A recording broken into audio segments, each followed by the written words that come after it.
So, very few words about myself before we start. So as Matthias already laid the blame on me, I'm currently living in Germany. I'm not German. I'm Belgian, but I've done a couple of things in the past. I come from a development consultancy background, and I've got an open source project as well called Flyway to do database migrations. Who uses Flyway in the room? Just out of curiosity for me. Well, that's not very many, 3 or 4, okay. Well, check it out. If you've got that problem, we might be able to solve it for you. And then I'm working on something called BoxFuse, which we hopefully will be able to use a bit for demos later on as well. Okay, so I think we are unfortunately a bit shorter on time, so we're going to try to get through everything in time, and then I'm sure we'll try to hold on to any questions till the end. If we'll have plenty of time, I think, at the Bishop's Arms or after the session to answer any questions if we don't get all the way through. So let's start with this. Who thinks that deploying and setting up a whole server in production is easy today? A couple of hands. Well, I think it's actually reasonably hard to get it right. I think it's actually too hard, and I think we have to look at why that is. Well, there's actually lots of ways to mess it up. That's the problem. So you can forget about putting an essential component in, or a piece of software that you need, or it might all be there, but you've got something under the wrong name and it doesn't quite work, or even if it's there, you could still have the wrong version of something in there and it still doesn't light up. Or, well, you've got some permission problem, you're trying to access or do something and it doesn't work.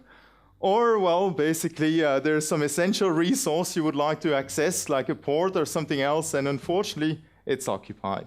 So there's lots and lots of ways for this to go wrong. But it didn't just happen like this. There's actually some reason why it evolved to be this way. So to be able to understand that, we have to take a couple of steps back to find out how we actually got there. So to take these steps back, we're going to use our big time machine and travel back in time into the 20th century. 20th century was a pretty wild time. So we've had yellow guys chasing ghosts. This was apparently how you used to play music as well, and this was the special device you had to use to rewind it if you got in trouble. So they were pretty wild times, and we had this guy as well, and he actually loved it when a plan came together. So when his plan was to get a new server up and running, this is what he had to do. So first, he got on the phone. There were still these crazy phones with a cord and all that, like the good old times, and he called his friend Michael. And he said, "Hey, Michael, I would like to get a server up and running. Can you help me?" "Sure." Michael got him a box, and he put it in the rack, screwed it in, connected the power, the network, and then, not quite there yet, still needed something else, so he called this other guy, some young criminal from the States, and he gave him some criminal software to install onto that machine. So you would have then the operating system, get it up and running, patch it, install everything until you're finally there. So how does it look like from a stack perspective? Well, we've got our physical hardware at the bottom, and then we've got our software. So at the bottom of our software, we've of course got an OS kernel to drive all that, and then we've got some libraries on top of that. On top of these libraries, we have a language runtime, which could be our JVM, for example, in the Java world. And then to run on top of that, we've got an app server, which can be embedded or not into our application.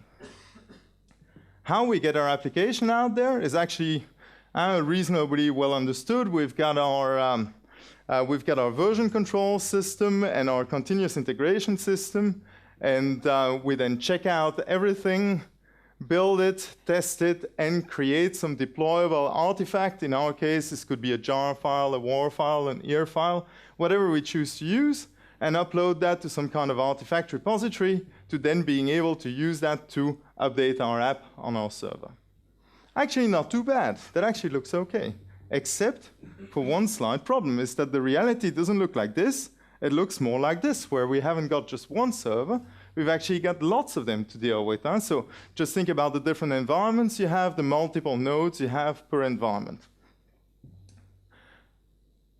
But it gets even worse once you start to factor out. Sorry, I've got bad reception here. Once you start to factor in the update problems, because all these layers, of course, need to be updated as well. Huh? They need to be patched for new features, security fixes, whatever you have there. And in fact, of course, not just on one machine, but on all of them. So you have to keep all that in sync. You, of course, try to keep it in sync because you want to run what you've tested. So you try to have your configurations as identical as possible to avoid any surprises. So the job of keeping all that in sync across all these machines is then typically fulfilled by the sysadmin.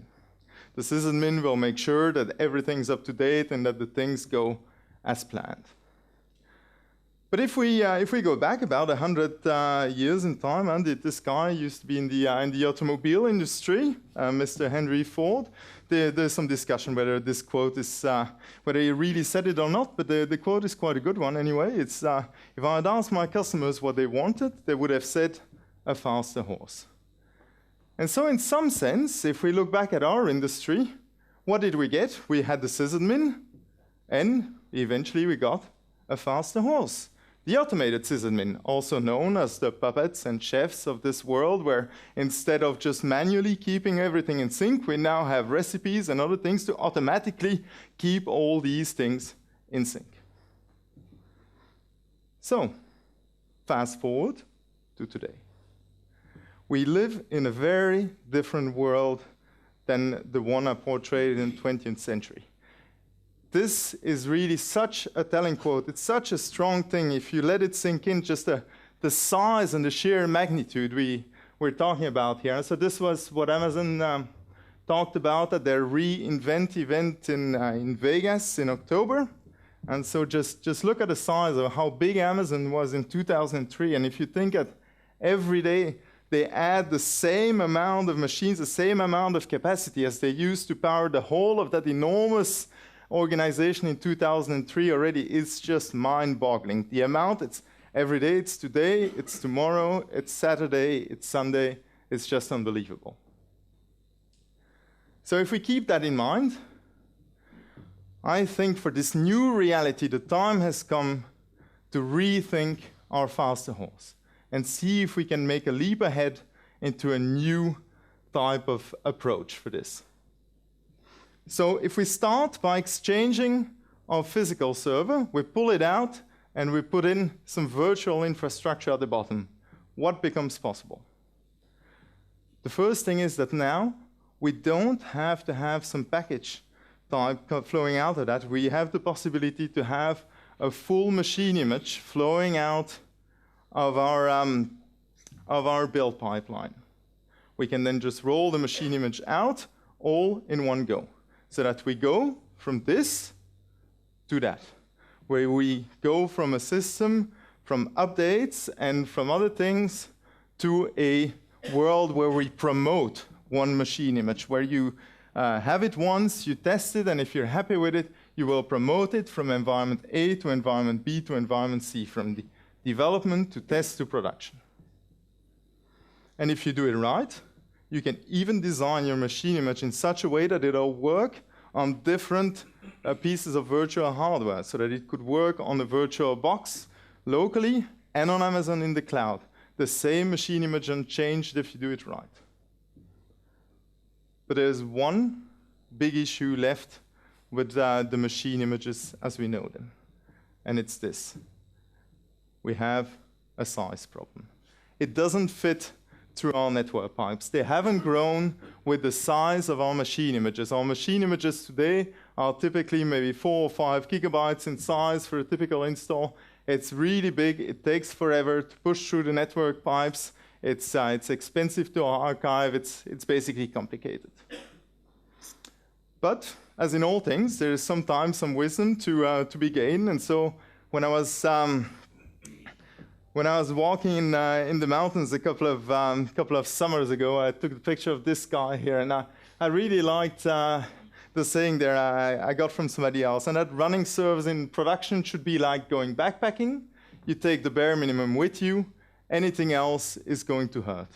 And well, these guys were unbelievable. They carried this 20-liter barrel of beer 1,000 meters up the mountain. They had the hammer to open it, the big glasses, and they'd gone up the 4 of them, and they finished it all in one night. So they quite a bunch.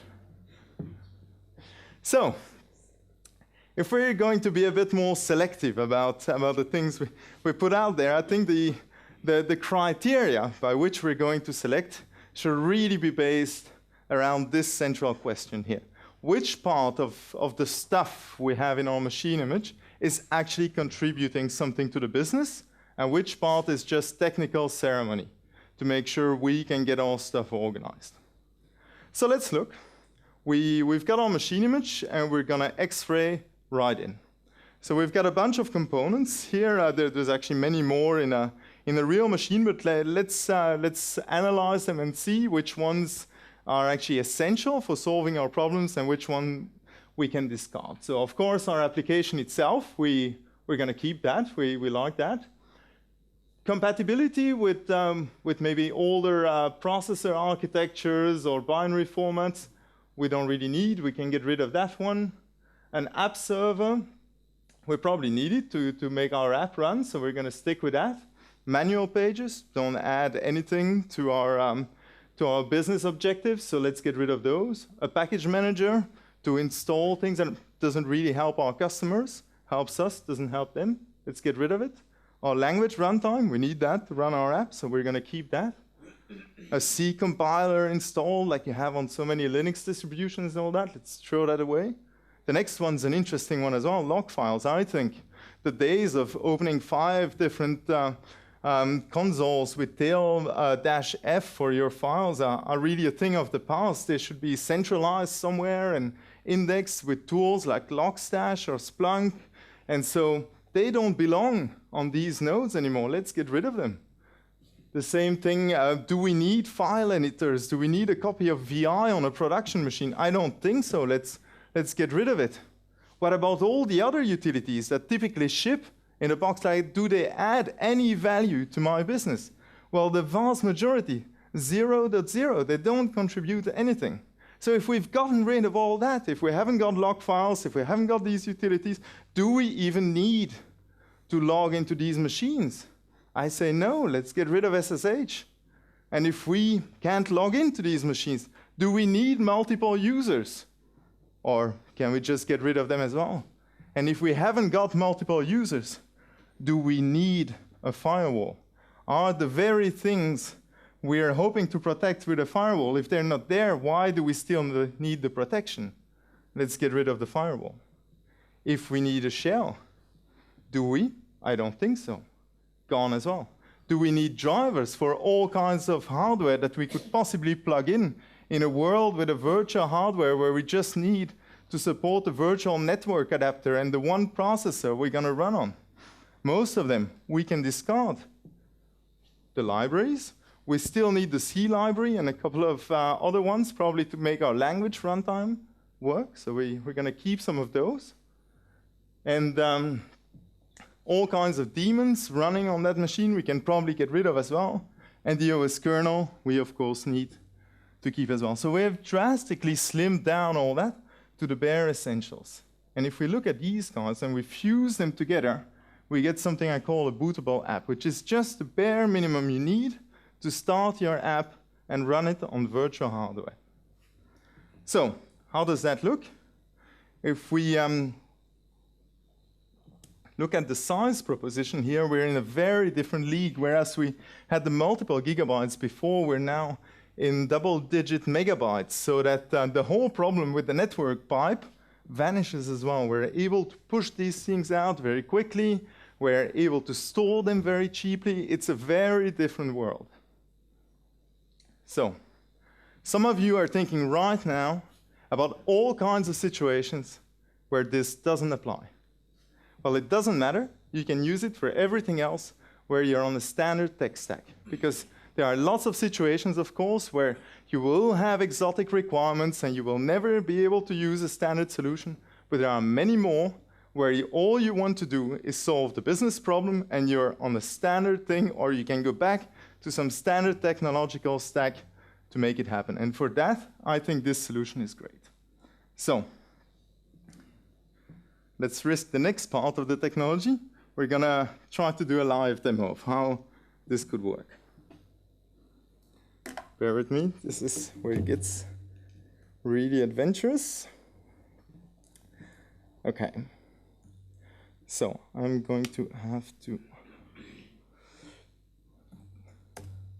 do some switching here. The things I prepared before the reboot. Sorry about that.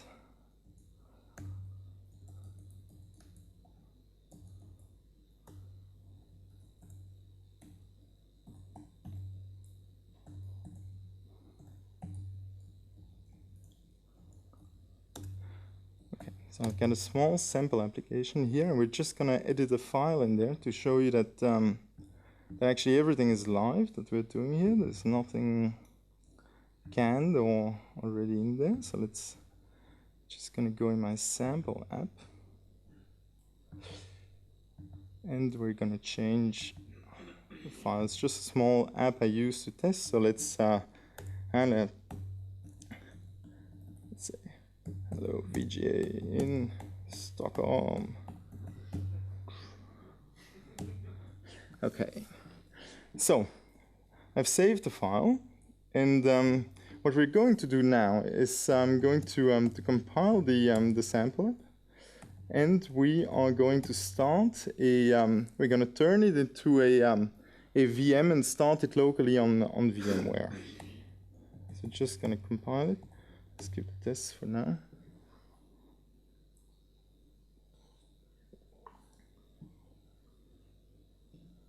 Okay, so that's all set. So to turn it into a VM, also we've got, if you look at we've got our WAR file that's been newly created there. So we are going to simply invoke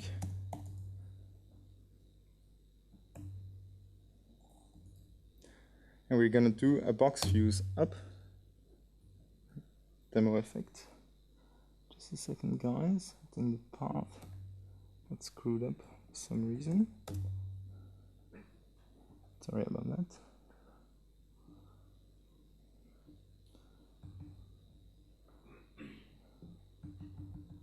Need to check my environment variable. Looks like it's there. Let's try. Okay, I'm gonna try a new. Sorry.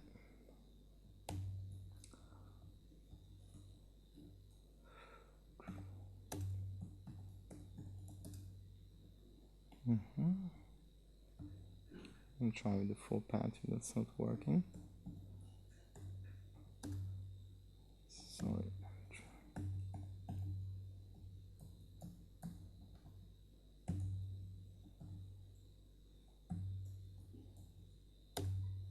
Okay. Well, yeah, we'll use the full path for now. Sorry. So.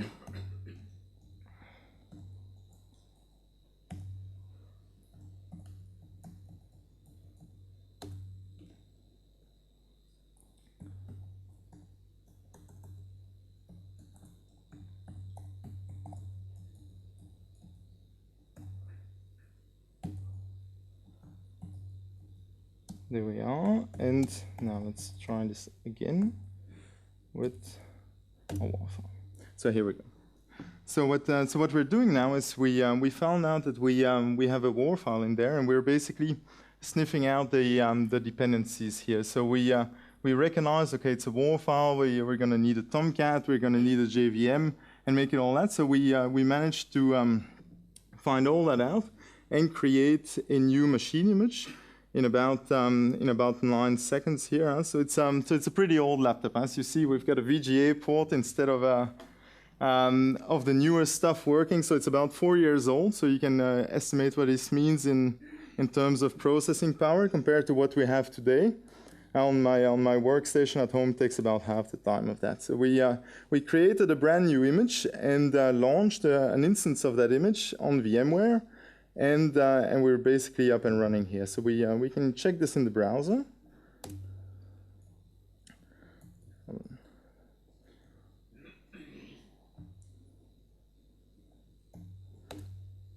So here we are, hello VGA in Stockholm. So that's our brand new image running there. So this is our IP address. If we have a look at what this means here, we can load up the console that booted once this got started. So if we look at the console for this is you might have seen it. It went quite quickly. It's basically a Linux kernel booting with everything like the messages like you would expect, and then we finally get to the point where we are launching the one process with our app. We're up and running. There's our app, and off we are booting Tomcat, and there we are. So if we now take this exact same image, we can switch the hypervisor. So it's going to be the exact same image, and we just switch it to EC2. So we're gonna upload it there, and shall we do a quick poll? Let's make you guys decide.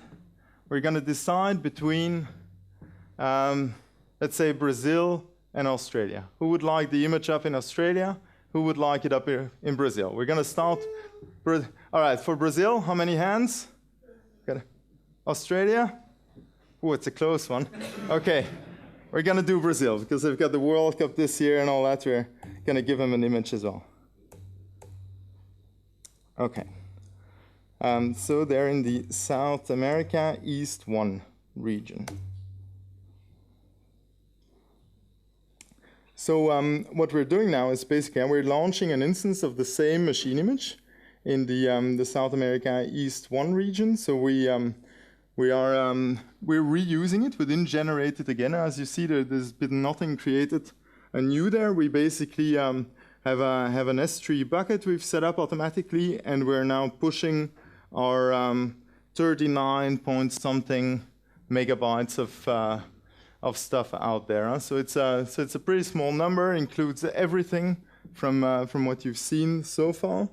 And so it's just a matter of getting it out there and then letting Amazon deal with it from there on to fire it up. So we've gone up there. Amazon has now assigned us a machine image ID, and we are basically waiting for the infrastructure in Sao Paulo to basically launch an image now. So it usually takes them somewhere between 30 and 45 seconds to be able to assign us some instance we can start. So looks like we got our instance. We're booting now. Let's have a look.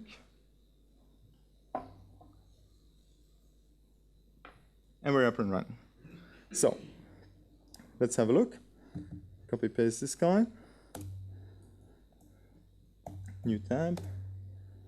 There we are, and we are up and running on Amazon in Sao Paulo with the exact same image we created just 2 minutes ago here on my laptop. Okay, so let's continue. Okay, so I'm sure you've got a couple of questions coming up in your head already. And well, that's all nice and well that we've got this image, we don't change it, but I actually don't want to connect to the same database in my development environment as my production environment, for example. How do you deal with things like configuration?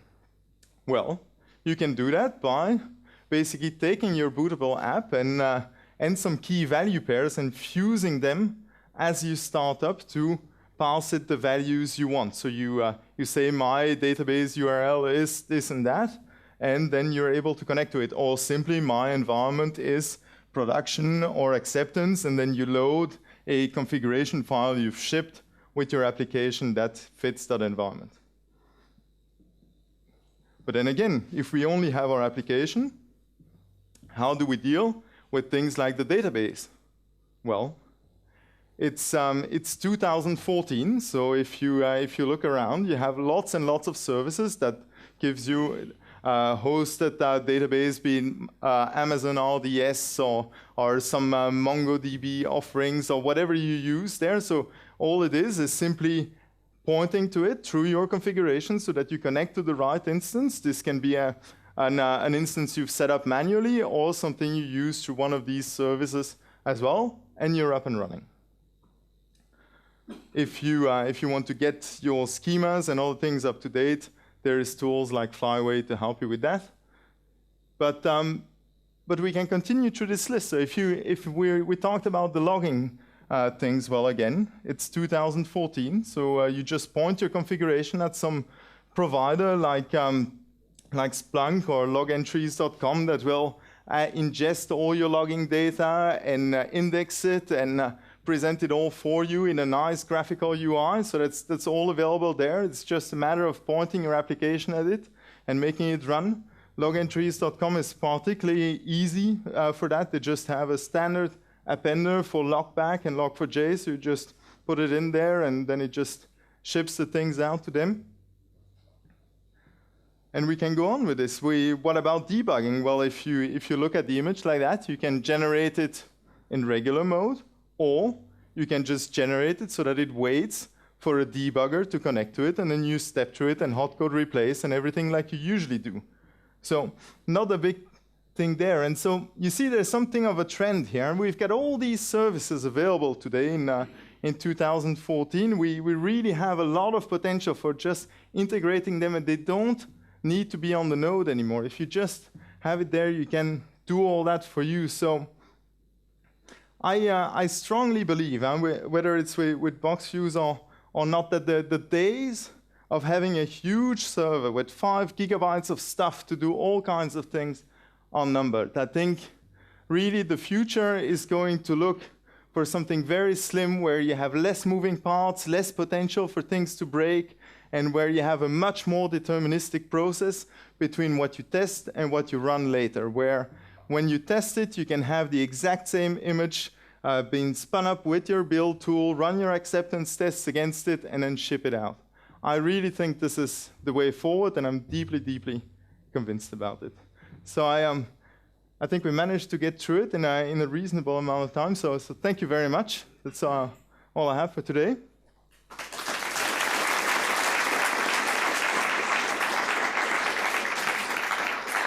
And I think we have a couple of minutes left for questions, or shall we break now? My God, that was fast. Well, I thought we had till 8:30, according to the schedule, so I think this should leave us time for a few questions, and then we'll... Perfect. Yes? Are you doing this on a PC? Yes. And people like me have Macs. Mm-hmm. Absolutely. They're running your BoxFuse with That works on a Mac, on a PC, on Linux, on whatever you want. Yes? How do you handle security when you get the public IP address? You want to make sure that The Amazon infrastructure provides you with a thing called security groups. So by default, it'll generate one that only opens the ports you give it. The default is if it's HTTP, it'll just open port 80, nothing else like that. But you're able to supply your own security groups as well to basically then map your network the way you wish. So what's your price model? So what is your price? Well, okay. I repeat the question. What's the price model? I think it's going to be free for development to use on your local machine, free for open source projects, and starting from 1 cent per hour per instance in production. I think it should be a very low barrier of entry, and I think that's where I want to take that. Can you just comment on some similarities or distinguishing factors between BoxFuse and, for example, Vagrant? You mentioned Puppet. Sure. So can not familiar with VPN. So okay, can I comment on some similarities with Vagrant with other tools? I think